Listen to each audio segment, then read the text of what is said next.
yang datang membawa ilmu dan bersilaturahim kepada kita, putra dari ulama besar, dari keluarga pencinta ilmu, pencinta para penuntut ilmu, yang mengasuh puluhan, ratusan, bahkan ribuan putra-putri umat Islam dari Indonesia.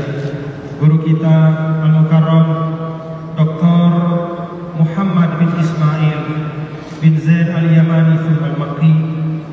Semoga Allah Subhanahu wa Ta'ala memberi beliau kesehatan dan keafiatan dan bisa terus-menerus menyambung silaturahim kepada kita semua. Guru-guruku yang aku muliakan, saya cintai. Tidak dapat saya sebutkan nama satu persatu. Ada Amin Mahat, Tuan Guru Muhammad Yusuf Mahmud, ada Tuan Guru Rusman Zain, ada Tuan Guru Hilmi, dan para Tuan Guru Ma'arif, semua yang saya tidak dapat sebutkan. Bapak-bapak dan saudara-saudara sekalian, pencinta ulama, karena seperti itulah Allah dan Rasulnya mengajak kita, rahimakumullah wa hafizakumullah. Malam hari ini, pertama setelah syukur kepada Allah dan bersalawat kepada Rasul, perkenankan saya menyampaikan atas nama kita semua ucapan terima kasih yang setulus-tulusnya kepada guru kita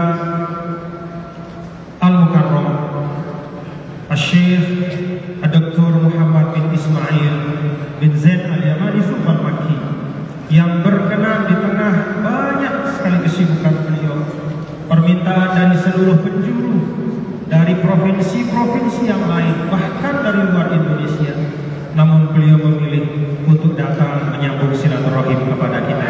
Alhamdulillah, terima kasih, dan mudah-mudahan Syekhona, mudah-mudahan beliau seperti yang disampaikan oleh Ketua Panitia tadi, berkenan untuk setiap tahun kita di Nusa Tenggara Barat, khususnya di Islamic Center ini, menjadi tuan rumah dari pelaksanaan Haul Ulama Al-Haramain Syarifain. Saya dan kita semua dengan sepenuh-penuh kesukacitaan, dengan sepenuh-penuh keikhlasan dan kesenangan, kesyukuran, kita sangat senang. Tapi tadi taat Tuhan sebagai bentuk adab kita kepada beliau, saya tanya beliau, apakah Syekh berkenan kalau Haul Ulama Al-Haramain Syarifain setiap tahun itu dilaksanakan di Islamic Center Nusa Tenggara Barat ini? Beliau menyampaikan, insya Allah saya berkenan dan insya Allah mudah-mudahan bisa terlaksana. Jadi ini yang pertama, dan selanjutnya insya Allah pada tahun-tahun berikutnya kita akan terus melaksanakan haul seperti ini.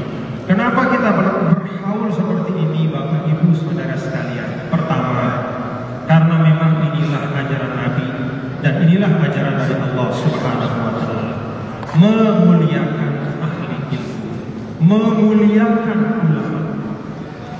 Tidak terhitung ayat-ayat dalam Al-Quran, sunnah dari Rasulullah SAW. Syahidallahu annahu la ilaha illa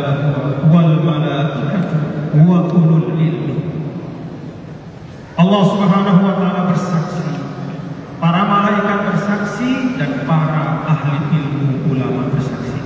Dalam ayat ini disandingkan oleh Allah bersamanya malaikatnya para ahli ilmu, mulia kedudukan. Rasul sallallahu alaihi wasallam juga menyampaikan, akrimul ulama fa innahum surujud dunya wa masabihul akhirah. Atau kama qala sallallahu alaihi wasallam. Muliakan para ahli ilmu itu karena mereka lah yang menerangi, menjadi penerang pelita di dunia maupun di akhirat. Di dunia dengan ilmunya, dan mudah-mudahan kalau kita cinta pada ulama, di akhirat pun kita akan dapat syafaat. Amin amin ya rabbal alamin. Itu sebab yang paling utama kita melaksanakan perintah Allah dan Rasulnya untuk memuliakan ahli ilmu. Yang kedua, kita melaksanakan hal ini adalah untuk belajar bagaimana menghargai jasa-jasa orang-orang yang berjasa kepada kita. Karena kata Rasul, man lam yashkurin nas lam yashkurillah.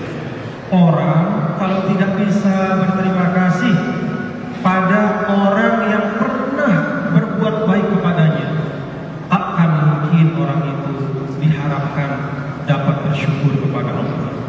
Jadi adab kita di dunia kepada orang yang telah berbuat baik kepada kita itu menentukan derajat kesyukuran kita kepada Allah. Dan tentu tidak ada nikmat yang sampai kepada kita lebih daripada ilmu yang mengarahkan kita kepada kebaikan. Dan wasilahnya atau perantara sampainya ilmu itu adalah para ulama. Itulah sebabnya kita menghaulkan para ulama al-haramain syarifain, karena disinilah kita belajar tentang adab menghargai jasa-jasa orang-orang yang telah memberi kebaikan demi kebaikan. Yang ketiga, secara khusus kita umat Islam di Indonesia, kalau dihitung dari jarak geografis bapak-bapak saudara, rasa-rasanya tidak sampailah Islam ke kita. Kalau bukan pertama rahmat Allah kepada kita, dan yang kedua ulama-ulama yang datang dan menyampaikan Islam kepada kita. Jaraknya kita ini ribuan kilo dari Mekah, jauh sekali. Tapi rahmat Allah, dan yang kedua sampai kepada kita para ulama-ulama. Dimulai dari abad ke-7, menurut catatan sejarah ada 1-2 sahabat yang konon sudah sampai ke Nusantara. Kemudian terus berlanjut abad 10, 11, kemudian abad ke-15 para wali songo, semuanya itu ulama.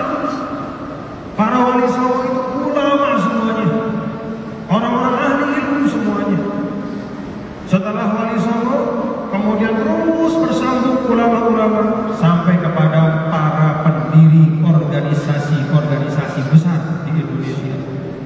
Mulai dari Hadratus Syekh Kiai Haji Hashim Asy'ari radhiyallahu anhu, Samahatus Syekh Kiai Haji Ahmad Dahlan radhiyallahu anhu, kemudian para masyayikh yang lain termasuk ulama-ulama kita, Maulana Syekh Tuan Guru Kiai Haji Muhammad Zainuddin Abdul Majid, Tuan Guru Bengkal, Tuan Guru Kediri, Tuan Guru lalu Muhammad Faisal, dan para masyayikh lainnya. Satu persatu dari generasi ke generasi melalui para ulama, agama Islam itu sampai dan dijelaskan kepada kita. Kalau tidak ada pipa ilmu ini, bapak-bapak, saudara-saudara, wallahu a'lam, seperti apa keadaan kita sekarang.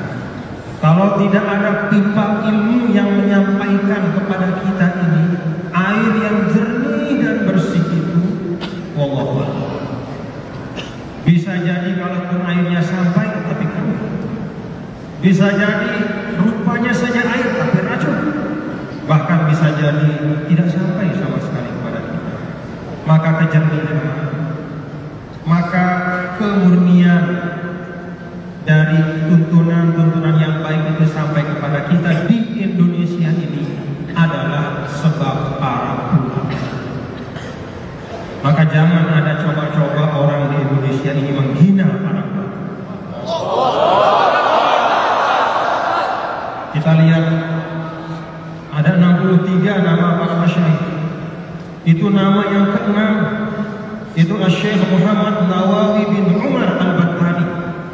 Syekh Nawawi Al-Bantani itu adalah buyut dari Kiai Haji Ma'ruf Amin, Ketua Umum MUI Rois Am Nahdlatul Ulama. Itu cicitnya, inilah buyutnya yang kita harapkan. Ulama besar, nenek moyangnya itu pejuang tanpa banyak bicara. Ulama-ulama ini berjuang mendidik dengan fasilitas seadanya sampai kepada kita. Itulah warisan terbaik. Maka kita di Indonesia, bahkan menurut saya, harus lebih banyak kita berterima kasih kepada para ulama. Karena kalau tidak ada jasa-jasa beliau, tidak akan sampai tuntunan Allah dan Rasulnya dalam bentuk yang terbaik kepada kita. Lebih khusus lagi yang keempat, tidak hanya berbicara tentang keislaman, para ulama kita juga adalah pejuang-pejuang yang memerdekakan bangsa Indonesia. Dulu kita dengar, bapak-bapak, saudara-saudara, ada hari pahlawan 10 November. Bung Tomo itu berjuang. Teriakannya bukan sembarang teriakan, tapi teriakan dengan teriakan yang paling mulia. Allahu Akbar. Kita dengar takbir-takbir Bung Tomo di radio yang direkam. Allahu Akbar, Allahu Akbar. Bung Tomo itu terbakar semangatnya. Salah satunya karena resolusi jihad dari Hadratus Syekh Kiai Haji Hashim Asy'ari yang menegaskan bahwa membela bangsa ini adalah bagian yang pokok di dalam perjuangan agama, khususnya saat ini. Jadi para ulama ini jangan dimain-mainkan, jangan direndahkan. Mereka itu dengan segala keterbatasannya, bahkan pun mungkin ada kekurangan-kekurangannya, karena kesempurnaan hanya milik Allah. Tapi kita tidak melihat kekurangan-kekurangan yang sedikit. Kalau kita melihat kekurangan-kekurangan yang sedikit, tidak akan baik hubungan kita berbangsa. Karena kalau dibandingkan dengan yang lain, kekurangan para ulama jauh lebih sedikit. Para ulama-ulama kita ini tanpa banyak bicara, mereka lah yang mengerahkan para santrinya menghadapi penjajah Belanda, yang ketika saat negara masih belum punya uang dulu, awal-awal kemerdekaan. Jangan dikira bahwa seketika Indonesia itu punya uang banyak, tidak ada. Mereka lah yang membangun sekolah-sekolah di seluruh penjuru. Lahirlah pondok pesantren, lahirlah sekolah-sekolah Islam. Tidak bisa kita bayangkan kalau negara saat itu tidak punya uang dan ulama tidak maju untuk membangun pendidikan, betapa jahilnya kita umat di Indonesia. Itu jasa ulama. Jadi kalau ada orang petantang-petetek dengan gaya dan pokoknya seakan-akan para ulama itu adalah orang-orang yang pantas untuk diucapkan kepada mereka apapun saja, kita dengan tegas dan lantang mengatakan stop, jangan lakukan itu. Tidak akan mengurangi kemuliaan ulama itu, tapi membahayakan negara kita. Kenapa bahaya negara kita? Yang namanya negara kita ini bumi Allah. Membangunnya tidak hanya dengan membuat sarana-sarana fisik, tapi menghadirkan keberkahan dan kebaikan. Kalau orang-orang baik dinistakan, kalau orang-orang begajul dimuliakan, itu tanda keberkahan dicabut. Dan kita tidak mau seperti itu di daerah kita. Maka mari kita saling memuliakan, mari kita jaga kehormatan para ulama kita dan semua kita tanpa kecuali. Kita umat Islam diajar oleh para masyayikh kita 63 orang, dan yang tidak disebut namanya di sini, bahwa Islam itu adalah ilmu dan adab, ulum wa adab. Jadi umat Islam dengan sendirinya dia akan siap menjadi warga negara yang baik.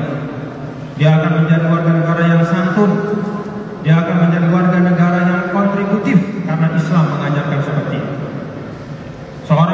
tidak mungkin merusak bumi Allah ini, karena Allah sendiri mengingatkan wala tufsidu fil ardi ba'da islahiha.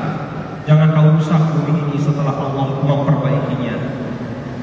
Jadi insya Allah bapak-bapak dan saudara-saudara sekalian, apabila kita bersama memuliakan satu sama lain, terlebih khusus para ulama kita 63 orang, dan kebanggaan kita para jamaah sekalian, dari yang tertera namanya ini tidak sedikit yang berasal dari bumi Nusantara ini.